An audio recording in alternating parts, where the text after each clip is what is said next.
oo maaragtay maalin khamiis ah waxaa magaalada tan Brussels ka furmay shir ay soo qaban qaabisay hay'adda maaragtay Europe institutionka Europe u qaabilsan arrimaha nabadda amaanka shirkaas oo maaragtay uu ka soo qayb galay ra'iisul wasaare ku-xigeenka dawladda federaalka ee Soomaaliya mudane Mahdi Maxamed Guuleed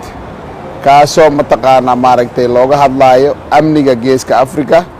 furitaanka shirka waxaa maaragtay ka hadlay ra'iisul wasaare ku-xigeenka oo runtii aad u qeexay maaragtay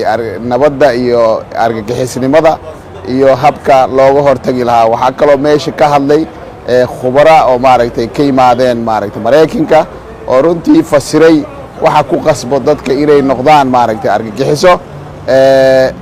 iyo sida maaragtay loo baahan yahay in bulshaweynta iyo siyaasad ahaan iyo maaragtay looga hortagi lahaa marka arrimaha ayaa maanta meesha ka socda shirkaas oo runtii uu socon doono ilaa 2 bari maaragtay waxa